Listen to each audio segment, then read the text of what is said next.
Check, check.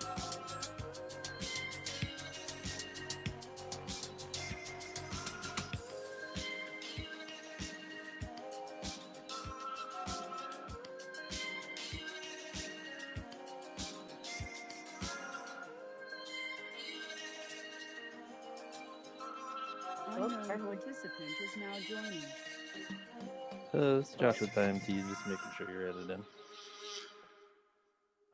I am. Thank you.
All right, you ready? All right, well, good evening, everybody, and thank you for being here.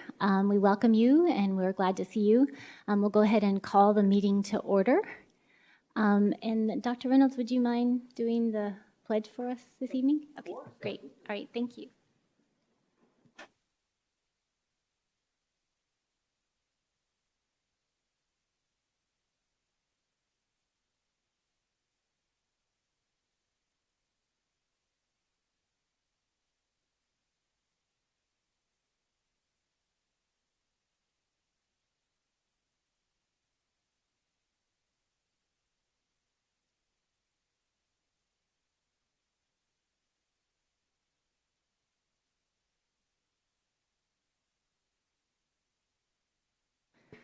All right, we'll go ahead and move on to 3.0, addressing the agenda. Do any members of the board have any changes that they'd like to make to the agenda? Mrs. Hill?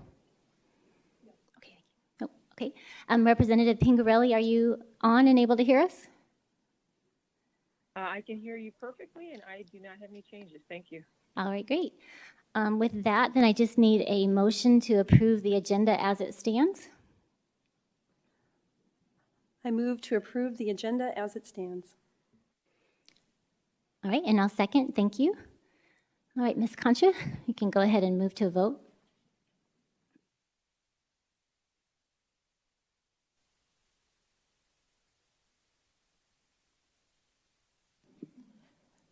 Mrs. Underhill, will we need to do a roll call vote for Mrs. Pingarelli? Yes, that's true. Thank you for that.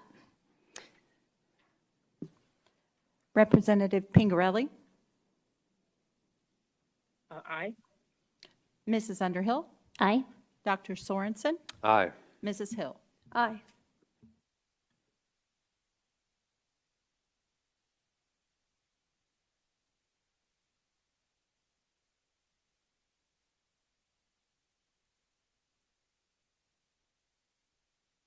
Motion passes. Ms. Pingarelli, do you want us to continue with the voice vote this evening, or were you able to log in? I haven't been able to log in yet. Would you be able to do voice votes? Yeah, that's fine. Yeah, we only have one item, you. so that should be fine. All right, thank you. Okay. Thank you.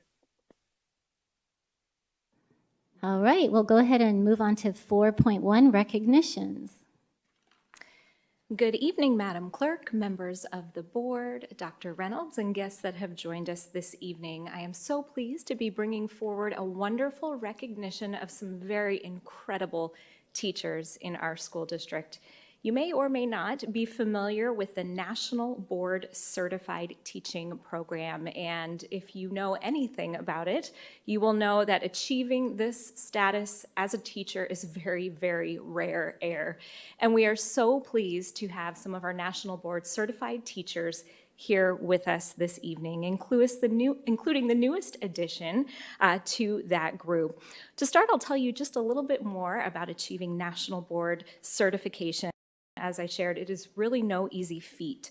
Teachers put in 1 to 3 years to complete this process, and it includes coaching, hours of completing evidence-based work each month. They submit many samples of their work, written commentary, professional learning experiences, and data to support all that they are doing to go through this process.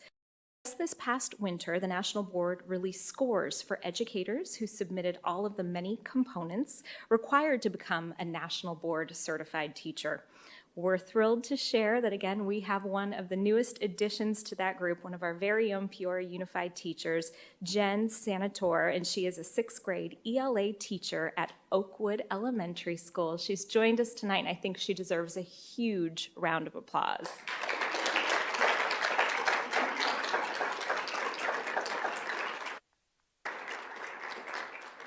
We have invited her, of course, so we can recognize her for her achievement, and we'll have her come forward with photos. Dr. Reynolds, we hope you'll join our teachers for that, but we'd like to also highlight and recognize the other teachers that we have with us tonight who have also achieved this status of becoming a National Board certified teacher. Jan Ogino from Heritage Elementary School.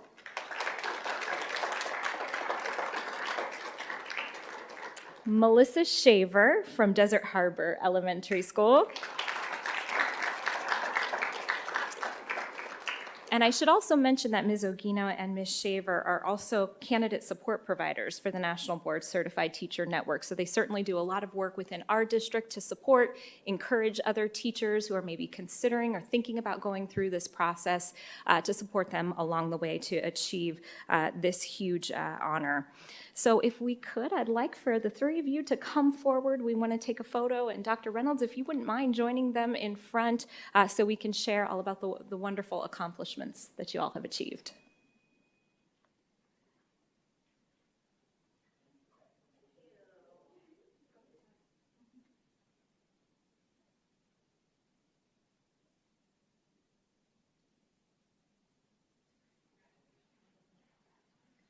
And if you could just join me in one more big round of applause for these incredible teachers. And Madam Clerk, I will turn it back over to you for any questions or comments from the board. Great, thank you so much. Well, yeah, board members, would you like to share any comments? Ms. Hill? Well, congratulations to all three of you. That's quite a feat, I understand, and we're very proud to have you aboard PUSD. Congratulations again. Dr. Sorensen? I've never done national board certification, but I've worked with people who have, and they talk about the rigor and the amount of work it takes. And I'm very grateful, and I'm also grateful to Ms. Senator because she teaches both my children, and they speak wonderful things about her, and I know they're not angels, so thank you. Representative Pingarelli? I just wanted to congratulate everybody for their certification, and I know this is a really great accomplishment. Sorry I couldn't be there to see everybody. Congratulations. Thank you, that's great. And yeah, I just want to also just tell you all, thank you for all that you do, because I know you do much more even beyond all of that. And I know that your names are heard often because you are some of our very, very best. And Ms. Senator, I'm so glad I got to meet you when I was at Oakwood, and I know you were very well thought of then, and it's just awesome that you're still there and helping out all of us and all of our kids. So thank you and congrats to all of you. All right, Dr. Reynolds.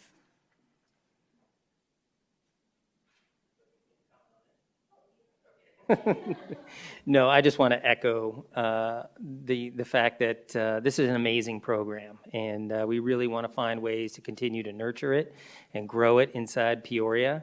It is a challenge, but it is one worth accepting. So thank you so much for all the work that all of you do to support this program. So thank you for that. All right, and now we have some time for any board comments in general. Mrs. Hill?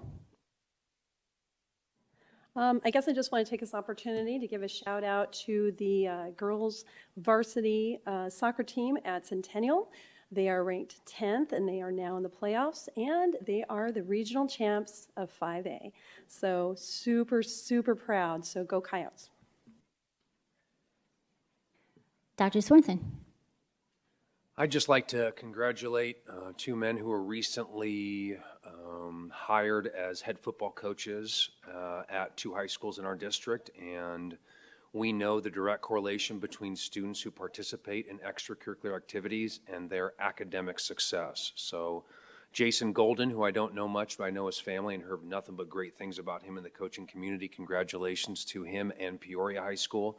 And also congratulations to Brian Bellis, a man, in my opinion, who's been the best defensive coordinator in the state for 15 years and a tremendous leader of young men, character builders, and just a great hire for Cactus in that community. And to all of our winter sports who are participating in the playoffs and postseason, I'm definitely going to get out and catch as many games as I can because it's a big deal. And these memories last forever. And I'm just very grateful to be here in Peoria. Thank you. Representative Pingarelli? Oh, I'm good. Thank you. Thank you. If I could, I just wanted to make a little comment. I wanted to really just put out some appreciation for the information that was provided by our district around the aggregate expenditure limit, the AEL, that's the situation that's taking place right now. I can't tell you how important I feel that that issue is, and it's important that our community know about it, so I'm glad that we were able to share that information because it could impact our students in what has already proven, as we know, to be the second of a really difficult spell. So I appreciate the information going out, and I'm just really hopeful that our state and our lawmakers will consider our kids above all in that decision. So thank you. And now for superintendent comments. Thank you. Thank you very much, Mrs. Underhill, Governing Board, Cabinet, and our guests this evening. You may have heard that the regional spelling bee took place earlier this week in Wickenburg, and Ethan Greenwood from Coyote Hills Elementary School, who was our district spelling bee winner, earned second place.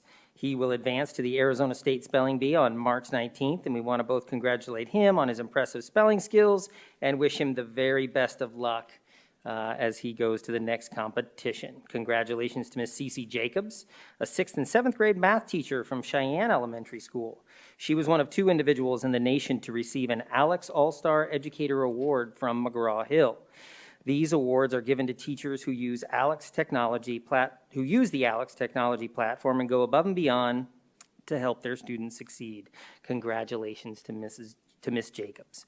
I would also like to congratulate Mrs. Carrie Melkin, who is the recent recipient of the O.M. Hartzell Excellence in Teaching Award. This award is given by the Arizona Music Educators Association to an individual who has demonstrated exceptional ability as a music teacher. Ms. Carrie Melkin currently serves as Director of Bands at Sunset Heights and Park Ridge Elementary Schools. She consistently puts the needs of others, including her students, above her own to help support arts education in Peoria Unified. We are so grateful for her impact on our students and teachers, and proud of her excellency in music education and being recognized by the Arizona Music Educators Association. Next, February is CTE month. Our students and teachers are participating in a number of activities all month long to highlight the many award-winning CTE programs offered in Peoria Unified. Today, we had the pleasure right here at the district office of seeing students and teachers from multiple high schools compete in a construction building challenge as I shared, in our parking lot. And they competed. They had 4 hours to build a picnic, I would call it a picnic table. And so teams from our different high schools came together and competed in that. So we appreciate those students and the support their teachers provide. We look forward to hearing which team was the winner in that competition, as it will be announced tomorrow on social media. And finally, want to thank Ms. Barbara Coakley and her team and our amazing teachers for organizing so many activities to highlight our phenomenal career and technical education programs across all of our schools. On Saturday, February 12th, this Saturday, more than 130 junior high and high school band students will be coming together for our annual District Honor Band performance at Cactus High School. The performance will take place at 2 p.m. in the school auditorium. Honor Band students were nominated by their school band directors for the elementary honor band ensemble, and the high school honor band ensemble students were selected based on individual auditions. This year's honor band represents students who are truly excelling using their instruments. For the 2022 honor bands, we are excited. We have 2 guest conductors coming in to help us out in the junior high and the high school.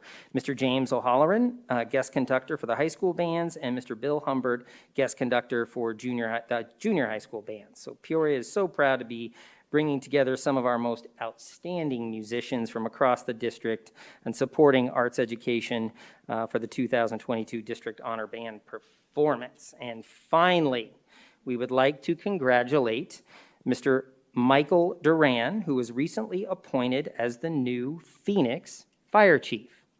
Why? He is one of our former students who graduated from, wait for it, where? Ironwood. Ironwood High School. As always, we are thrilled to hear about our alumni, and it gives us great pride to see those who also give back in our local community. So congratulations to Chief Duran. That concludes my comments. All right, thank you very much. We're moving right along to 5.1, public comment, request to address the governing board regarding matters not included on the agenda. We do have a number of requests tonight, and we do allow for 30 minutes, so we'll do our very best to get through all those. Prior to beginning, I just want to read our public rules of conduct statement.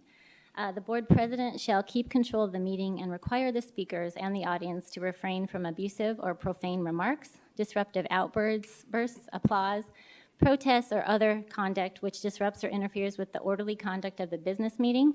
Personal attacks on board members, staff, or members of the public are not allowed. It is inappropriate to utilize a public hearing, the public comment segment, or any other agenda item for the purposes of political speeches. Engaging in such conduct and failing to cease conduct upon request of the presiding officer will be grounds for ending a speaker's time at the podium or for the removal of any disruptive person from the meeting room at the direction of the board president. All right, so that Mrs. Underhill, just as a reminder, also 3-minute limit on individuals. Right, 3 minutes, and starting time is 6:17 p.m. And it's great to see you students up there, so it's awesome that we have some brave speakers out there. Our first public comment is coming from Katie, I think it's Cloberdance. Am I saying that right? Okay. Right up at the podium up there.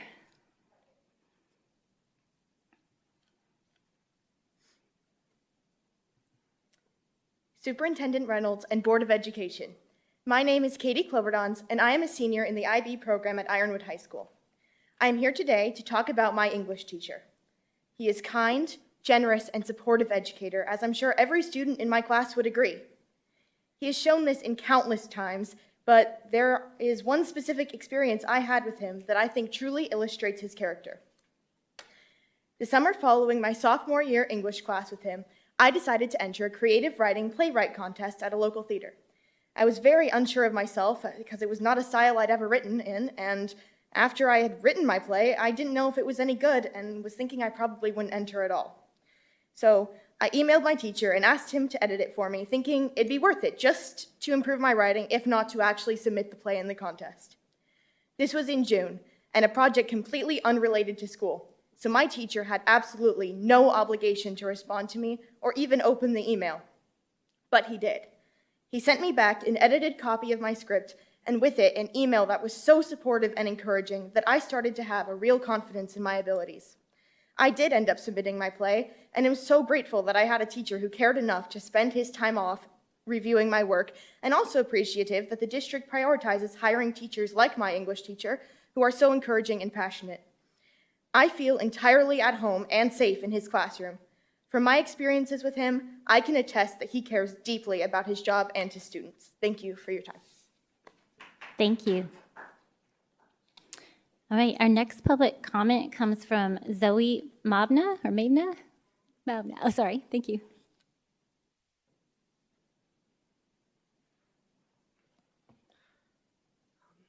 Ms. Underhill and the board, thank you for allowing me to address you today. My name is Zoe Mound. I am 17 years old and a senior at Ironwood High School and one of this year's recipient of the Peoria Education Foundation's Dr. Santarelli Scholarship. I first to extend my gratitude to the members of the board for consistently advocating for us, the students, especially within the calamity and chaos the COVID-19 pandemic brought about. Azul Terrones presented a very riveting TikTok. What makes a TED Talk, sorry. What makes a good teacher great? He surveyed this question and received over 26,000 responses from students all over the world. There was a peculiar and consistent response that stood out to Azul. A great teacher eats apples. He pondered on this before he realized that kids wanted to have a teacher who was willing to receive a gift from them, to receive the apple, the very fruit that poses as the symbol of a student's gift to a teacher who is empathetic and understanding. I am a current international baccalaureate student striving for certifications in various subjects, including language and literature, where the teacher I would like to speak about is the instructor. This teacher is my current IB English teacher, his class being one of the most rigorous yet enriching. This teacher exemplifies a teacher who eats apples. At the beginning of the school year, the air conditioning system in his classroom broke. To say it simply, the room was freezing. This teacher brought the class blankets, which he washed on a daily basis. An assignment this teacher gives to all his sophomore classes is a poem. This teacher grants his students creative liberty in structure, topic, and diction of the poem. Often, students choose to concentrate their poems on personal topics like insecurity, eating disorders, or family problems. Many students feel comfortable bearing their insecurities in these poems, and this teacher reads these poems and only makes edits on grammar and suggests more appropriate vocabulary. Mostly, this teacher supplies personal encouragement that has resonated in our hearts. Recently, the library at our school has been closed, leaving a hindrance on many of the students. We do not have access to printers, computers, and a quiet place to work during lunch. The teacher opens his classroom to students who wants to study during lunchtime and even offers us granola bars. All in all, this teacher exemplifies a teacher who eats apples. He makes his class safe and comfortable. Thank you for your time. Thank you very much. All right, our next public comment comes from Isaac Carey.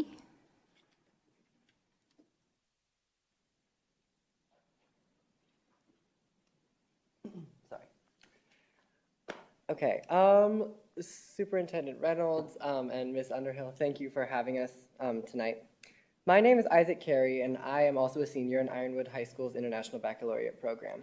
As I'm sure you know, school during the beginning stages of the pandemic was, to say the least, inconvenient. Students were unmotivated and distant, while teachers worked tirelessly to maintain some semblance of a proper education. Prior to the whole COVID fiasco, my English teacher had given us a poetry assignment. There'd be no grading of the writing or limitation of what it could be about. All we had to do was write a poem based on something important to us. Many of the students in that sophomore class, myself included, took that assignment very seriously, writing about difficult and weighty topics and really being vulnerable to our teacher. Now, I'd expected for this to be just a quick done-and-done assignment, but that was not the case. For every single student in that class, our teacher read and responded to our work. For many of us who expressed feelings of depression or isolation or who shared traumatic experiences through our writing, our teacher followed up. And as COVID hit and these lonely feelings were exacerbated, he sent personal checkup emails that really gave shreds of hope during the dark uncertainties of the pandemic. Since then, I've gotten into the habit of expressing myself through poetry, whether it be anger, sadness, or elation, and I can write my emotions and send them to my English teacher without fear of judgment, and he always responds with something heartfelt and uplifting. I have the wonderful opportunity and privilege of having this teacher once again during my final semesters at Ironwood, and it is no exaggeration when I say that he, along with all the other teachers and administration at my school, have done exceedingly well at providing a comfortable, safe, and encouraging environment. Thank you for giving the students in the Peoria district men and women that care about and believe in their students. And thank you for your time. Thank you. The next public comment comes from Eva Cherian, sorry.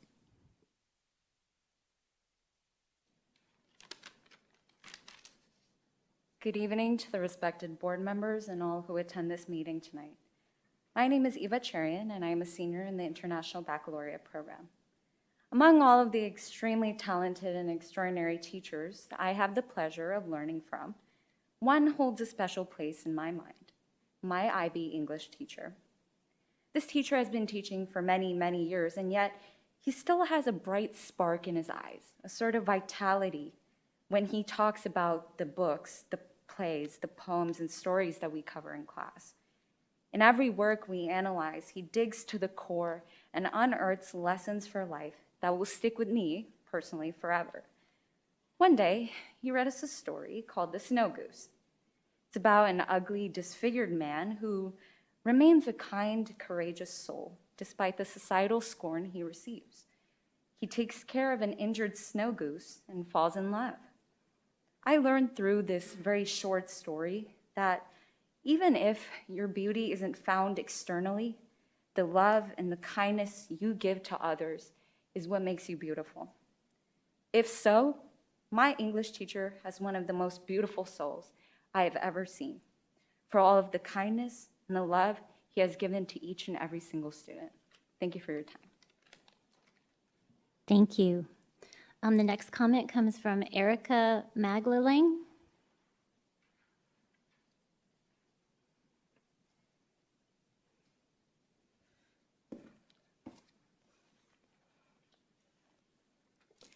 Good evening, Madam Clerk and all of the board members. My name is Erica Maglalang, and I have been a proud student of the Peoria Unified School District ever since preschool. As a current junior in the IB program at Ironwood High School, I have never met a more loving, caring teacher than the English teacher that I am about to speak of. When COVID first started, my heart was empty. I didn't want to go to school. I didn't feel the need to wake up and to learn about education, more or less even about literature. Mr. Mangan changed that. He gave me a reason to go to school. He gave me a reason to learn, to want to be at school, even though I was confined in the chapters of my home. Throughout the words that he shared, our lives were forever changed.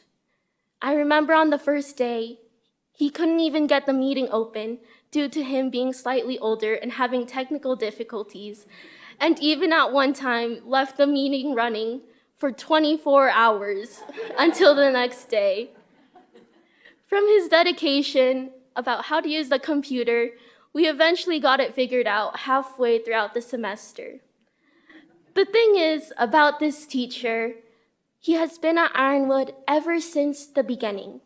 He has been there for students ever since the beginning, and he is not planning to stop anytime soon, even if he is near the age of retirement, because that is how much he loves his students.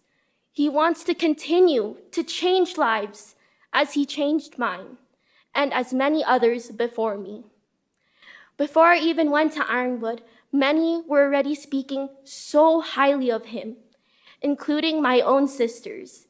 They gave me a list of what teachers to avoid, hopefully, and what teachers I should look out for. On the top of the list was him.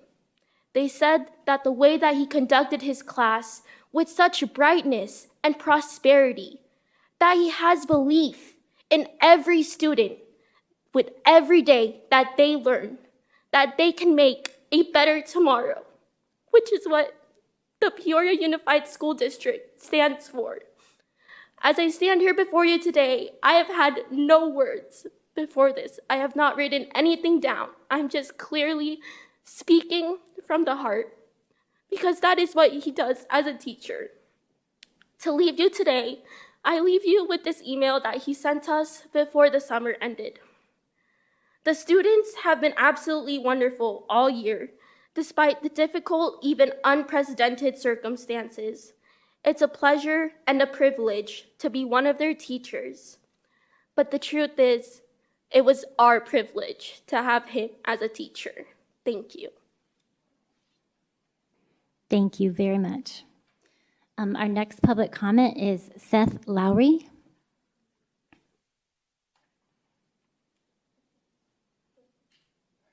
Hello, thank you. My name is Seth Lowry. Thank you for this opportunity to talk about my teacher. He is a wonderful man, and also I wanted to strive to get the full diploma, but this might sound surprising, I'm not good at English. It is my worst class. The first test I had in his class, I got an F. But because he cares about his students so much and he was able to work with me, that F became a D, which became a C, which became a B. And then toward the end, when COVID hit, I had in my sophomore year, that's when COVID hit, and he gave me the opportunity to keep working, and to get an A. I had like 88, give or take, and he gave me the opportunity to get that 90. And he's honestly the only teacher, my only English teacher that has improved my writing significantly. He is also my editor for my extended essay, which because of how much he's helped me and influenced me in my writing, and he still continues to do it through that. And it's honestly, we have a fifth period, and he is the best class to have at the end of the day, because we just go, we read a couple poems, maybe a little Bob Dylan here and there, and it's a fun class to end on. And honestly, he's been through a lot, and the only thing really getting him through is his love for his students and Bob Dylan. But yeah, thank you. Have a wonderful day. Thank you very much. All right, our next public speaker is Melissa Ewing.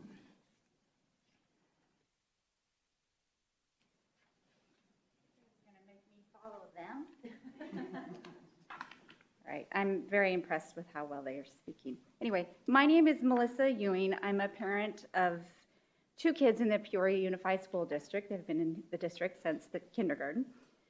And I wanted to, this week is National School Counselor Week, and I wanted to take the opportunity to thank Peoria for having school counseling program because it is so important for all the kids. And I appreciate the workload that each of the school counselors have. It's about 900 students to 1 counselor. And the school counselor's role is imperative in helping meet the social, emotional needs of students as a direct result of the ramifications of COVID, which many of you talked about. Children are being put under enormous strain from death of family members, chronic illness of parents, loved ones, or friends within the community from COVID. Children are experiencing increased anxiety, depression due to academic loss, instability of learning environments, fear of illness of themselves or family members, and possible financial strain within the families. All of those things are things that the school counselors can help the kids navigate through. So I'm very happy that Peoria has that opportunity for the kids. This also can result in more IEPs or 504 plans, as I can attest, like even my own daughter has increased anxiety just from the instability of her academics.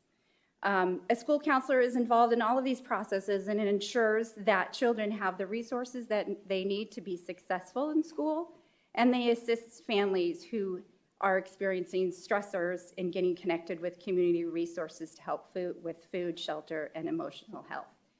During the shift from in-person to online and back again or hybrid models, academic school counselors have been instrumental and vital in adjusting all of the classes to fit the needs of the families and students. And every single student at a high school that schedule is put together by those school counselors. The role is imperative to the success of students in meeting the graduation requirement, and it's instrumental in preparing the students for post-secondary schooling, and also to make sure that all of their plans for their customized plans for education are being met as well. So I just wanted to express appreciation for all the school counselors. I'd love to see more school counselors. I know there's a great need for them in the schools to increase that number, but I appreciate all of their efforts to address and help the students overcome a variety of potential barriers to their academic success. So thank you. Thank you very much. Ms. Suzanne Yee. Okay.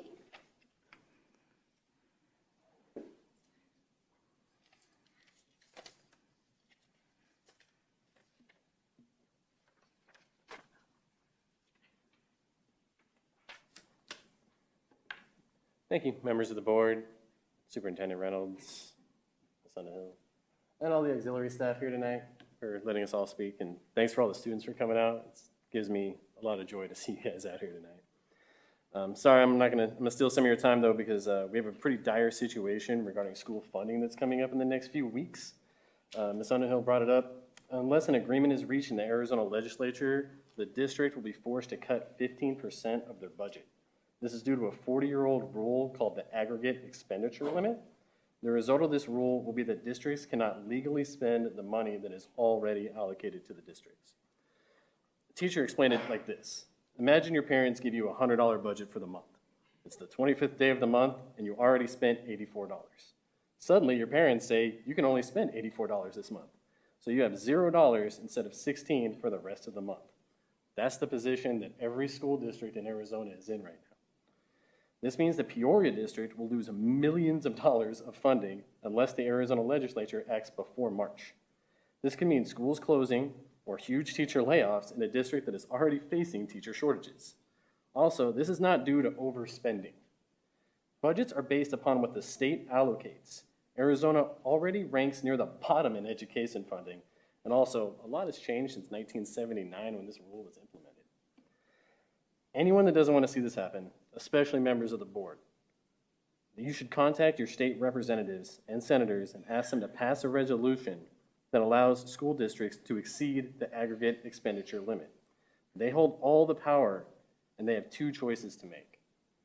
Allow schools to shut down and create a teacher shortage on a technicality, or to bring Arizona schools into the 21st century so our entire state can thrive.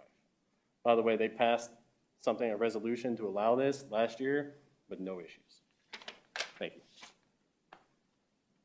Thank you. Our next public comment comes from Monica Booth.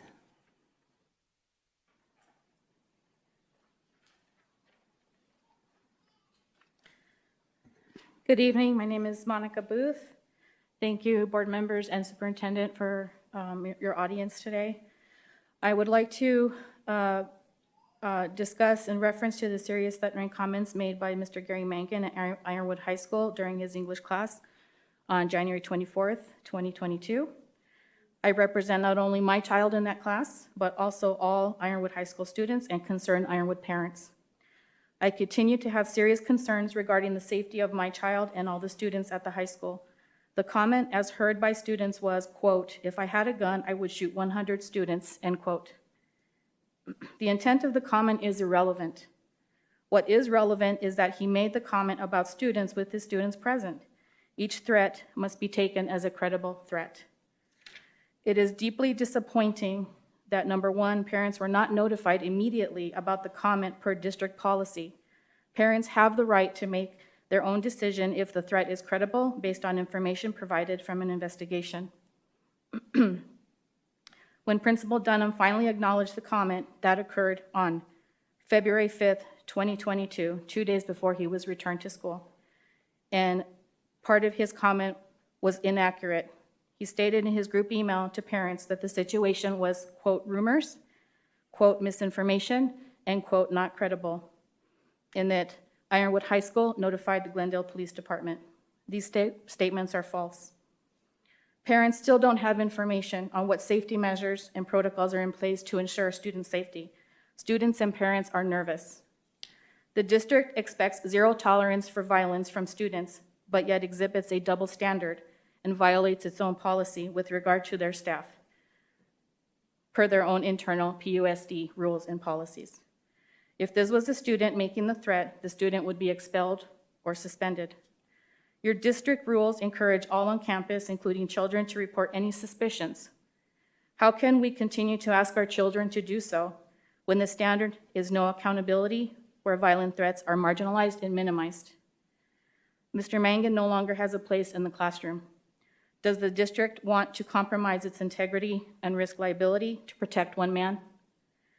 I want you to think how you would feel if a hypothetical person came here today and made a comment, he or she said, if he had a gun, he would shoot board members. How would this make you feel? Indifferent? Calm? And if the same hypothetical person returned to your next board meeting, how would you feel knowing that they would come back? Everyone deserves to feel safe in any environment. We all need to be proactive, not reactive. I ask that you do the right thing and have Mr. Mangan removed from Ironwood High School and the classroom. Thank you for your time. Thank you. Our next public comment comes from Gina Diaz.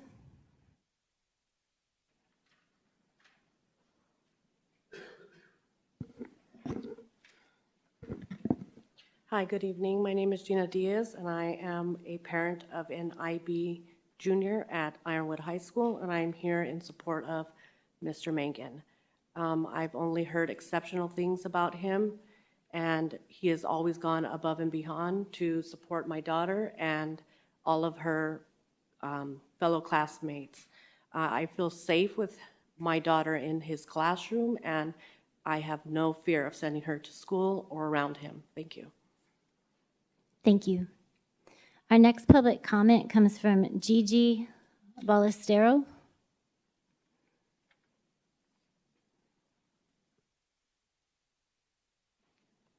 Hi, good morning. My name is Gigi Ballestero, and the woman who just spoke right now was my mother. I'd like to start off by talking about my favorite teacher. He is actually the IB coordinator, and his very best friend, the first man he ever told me about, was his best friend, him being my future IB English teacher. First, I was like, well, I don't know about this. He seems a little old. Maybe he's a little old school. I don't know about this. I walked into his classroom and he greeted me with a big smile. I was a little nervous that day. Some bad things had happened and I was just not feeling good. He started us off with an essay talking about our own poems and our feelings. I personally poured my heart and my soul into this essay, and he gave me the most genuine feedback I have ever received. Then my best friend talked to him about some personal things that were going on in her life. And had it not been for this man, I'm not sure where she would be at today in this world. He has helped me so much in the person that I have become today. Another instance that I can quote to be about him and his upstanding personality is about 4 months ago, I was undergo a lot of stress. I went into his classroom and I was upset, and I told him, Mr. Teacher, I'm thinking about dropping out of the IB program. And this was a big statement to make because I had already dedicated so much of my life to this program. And he said, well, what do you think would be good for you? And I said, well, what do you mean? And I told him all of the stuff that was going on, the people who were relying on me, all of my friends being in this program, teachers that were expecting me to excel. And he said, well, their opinion doesn't matter. This is your life. What do you want to do? And I sat there and I kind of cried a little, and he said, it's okay. And that little bit of okay, him patting me on the back and telling me, hey, you know what? This is your choice. That has been my motivation for these past few months to keep on going. I remember that when I was in his class as a sophomore, when COVID was in its prime, he personally went out and he bought an air filter for the classes because he knew that some of us didn't feel safe with COVID being in the air. So he said, here, I want you guys to feel safe. I want you guys to feel comfortable. And I have always felt comfortable. I have always had such respect for this man, and I want to see him continue as a teacher. He came back out of retirement for us students. He came back out of retirement not for the money, not for the fame, but because he knew the students would love to see him. Thank you. Thank you. Our next public comment comes from Alexandra Toposon.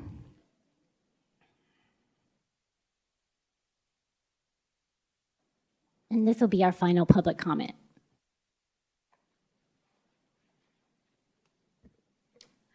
Good evening, board members, Dr. Reynolds, and guests. I am a 7th grade student at Frontier Elementary, and I am here today in support of the Frontier Leadership Academy program, or FLA. The FLA program must continue. How does the FLA club help our district, though? I'm one of the many people to answer this question in the clearest way I can.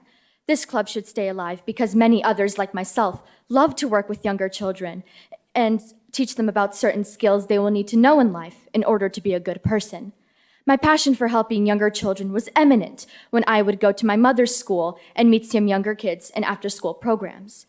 I remember meeting a few alone on the basketball court, and soon every single child was playing tag, duck, duck, goose, or hide and seek with me, sharing the brightest smiles I could have ever seen on a child, as a little chaotic as they were. I remember one telling me that I was their favorite teacher to play with, even though they've only known me for about a day. Even at first glance, I considered them to be a bit immature or dramatic, but the time I spent with them was one of my most cherished experiences I've ever had at that school. In my opinion, teaching children at my own school will be one of my greatest achievements. I find it adorable and heartwarming when a child who is a few years younger than me trusts me or considers me a role model for their future. Dr. Reynolds, since you are the superintendent, I believe you also know the feeling of children loving you or considering you a friend. This club would mean so much to me and to others who have sent you letters in support of FLA. Most certainly, if you were to ask the younger grades at our school who have had experiences with this program, they would have responded the same way I did, possibly wanting to become FLA members themselves. This is also important in other schools that wanted to adopt this program into their own system. Our FLA leader, Mr. Johnson, has given us an example where an entirely different school has seen the way our program works and was inspired to add it into their school activities. As you can see, this program not only means so much to me, but to my friends, my school, and hopefully to you and the district itself. Please keep this program thriving because leadership plays an important role in every aspect of a student's life. Thank you for your time. Thank you. And that concludes our public comment for this evening. All right, we are moving on to action items. Item 8.1, second read of policy section JFAA. Thank you again, all of you, for coming and for having the courage to speak up.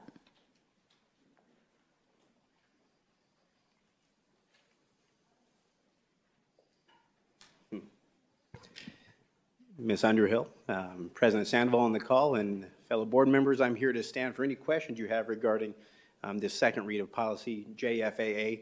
I believe Mr. Molino did the presentation for me last time, so I'm here for any questions. Thank you. Representative Pingarelli, did you have any questions on this policy? Not at this time, thank you. Thank you. Dr. Sorensen? Okay, Mrs. Hill? All right. Well, I don't have any either, so with no questions, we just need a motion to go ahead and approve, yeah, we do, policy JFAA. I move to approve policy JFAA. Oh, okay. Was that you, Ms. Pingarelli? Okay. No, that was not. Okay. All right, so we have a motion and a second, I believe. Yes? Okay. Mrs. Underhill, I don't believe we had a second. We had a motion by Mrs. Hill. We need a second. Sorry, I'm hearing voices. I'll second. And then Ms. Concha, if you could run us through a voice vote, that'd be great. Absolutely. Representative Pingarelli? Aye. Mrs. Underhill? Aye. Dr. Sorensen? Aye. Mrs. Hill? Aye.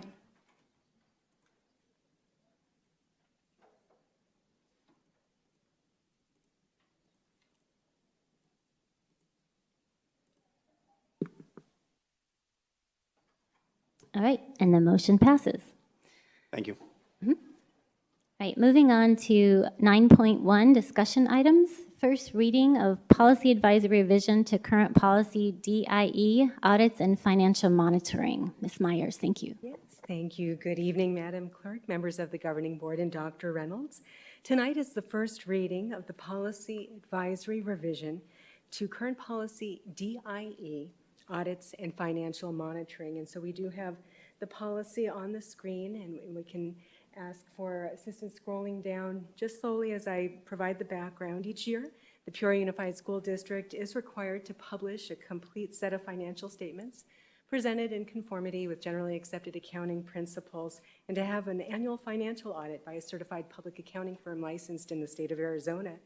School Finance House Bill 2018 from the 2021 legislative session made statutory changes that included requiring the Arizona Department of Education to make school district audit reports available on the agency's website, as well as for districts to provide a copy of the audit reports to the county superintendent, school superintendent, and the Arizona Department of Education, and for school district governing boards to now accept the annual audit and compliance questionnaire through a roll call vote. The associated policy DIE revision reflects the new statutory requirement and language pertaining to audits and compliance questionnaires.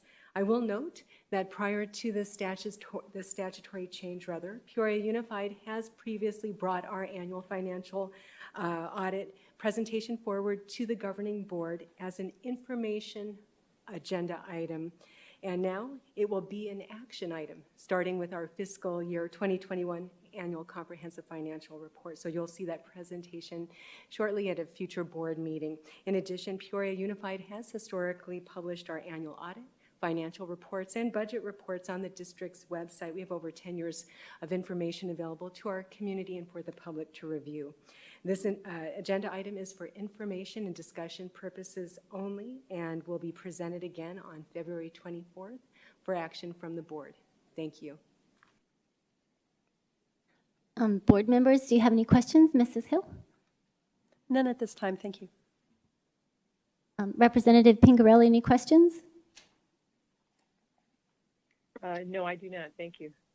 All right, thank you. All right, then moving on to 9.2, first reading, policy advisory revision to current policy DJ, purchasing ethics policy. Thank you. Good evening again, Madam Clerk, members of the Governing Board, and Dr. Reynolds. Tonight is the first reading of the policy advisory revision to current policy DJ, purchasing ethics policy. During the 2021 legislative session, the Arizona legislature passed House Bill 2210, which grants school district governing boards the statutory authority to provide food and beverages at school district events, including official school functions and trainings as allowed in the Arizona Constitution and policies of the Department of Education. The associated policy DJ revision reflects this new statutory language that is now included in the law. Again, this agenda item is a first read for information and discussion purposes only and will be presented again on February 24th for board action. Thank you. Thank you. Once again, board members, do you have any questions about the policy? Mrs. Hill? None at this time, thank you. Okay, Dr. Sorensen? All right. And Representative Pingarelli? No, I do not. All right, and neither do I. So thank you very much for the presentation. Thank you. All right, and moving on to 9.3, the health data update, and Mr. Moss.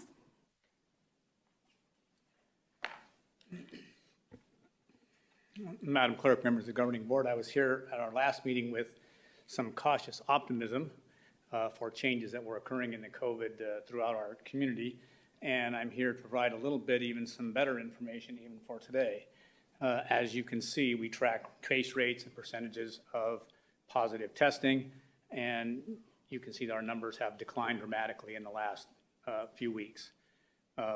We continue to see, and we're tracking, as I've shown you before, the overall graph, and you can see that the graph still has a ways to go down, and we hope it continues to go that way. All projections and anything you're reading says that that is going to be the case.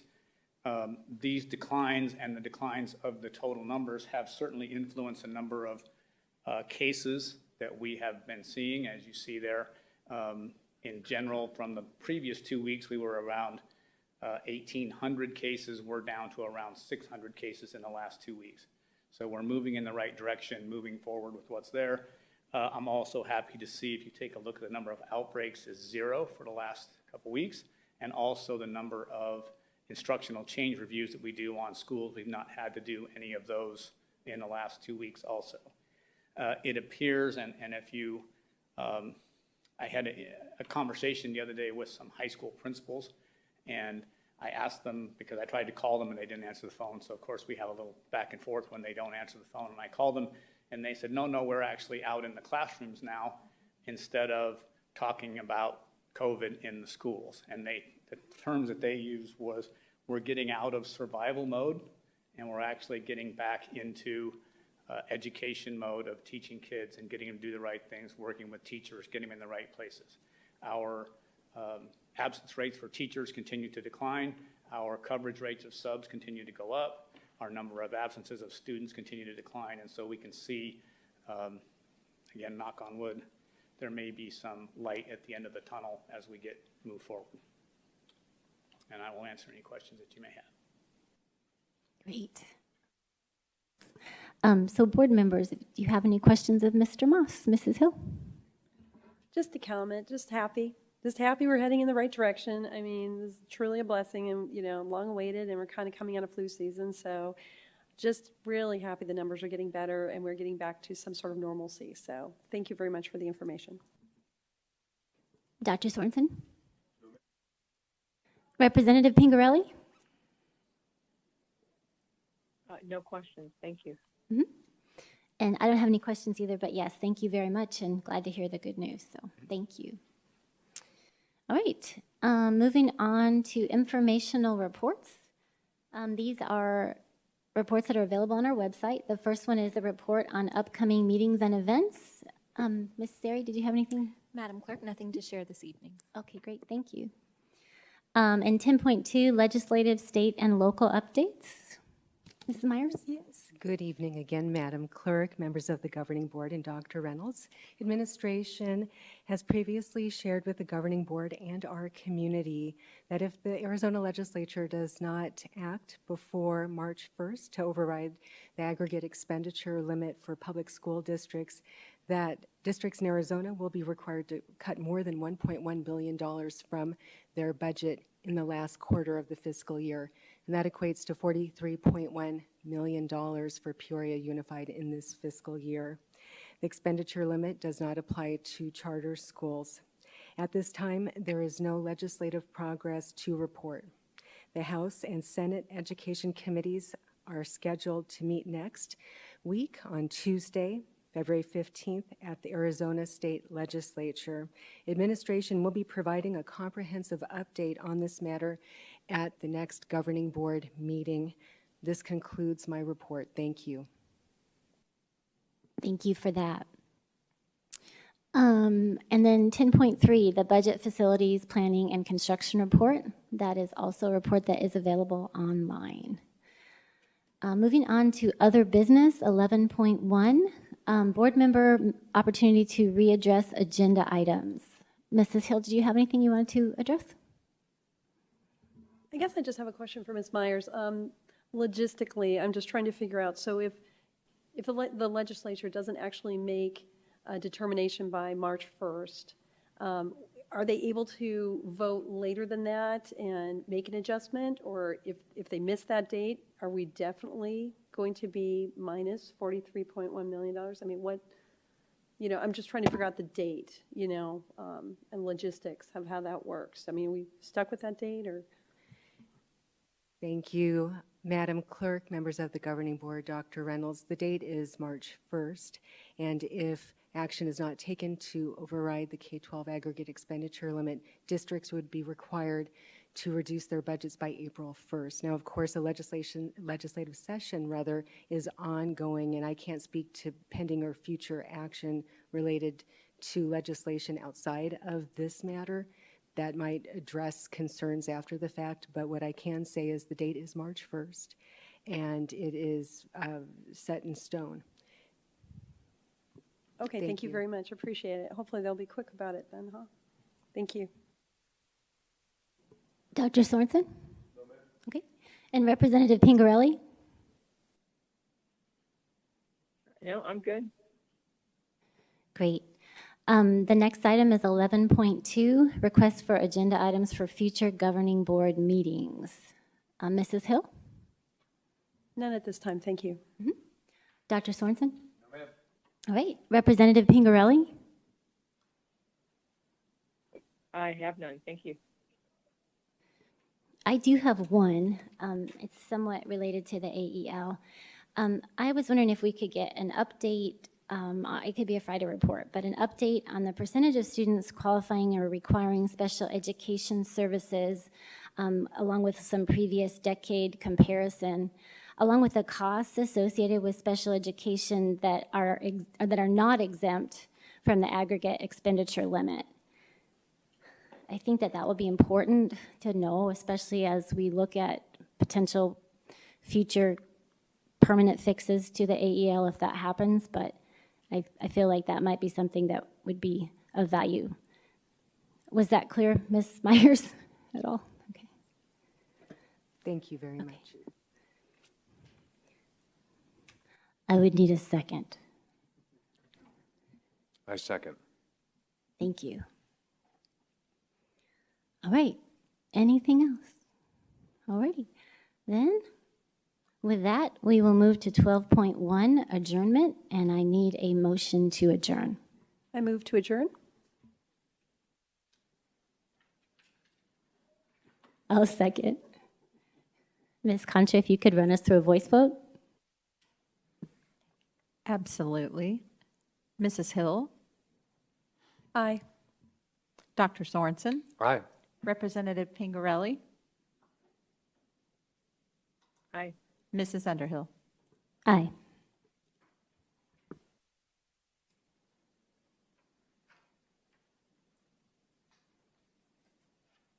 Great. Motion passes, and we are adjourned at 7:01, which has to be a record. Thank you, everyone, for coming. We appreciate you being here.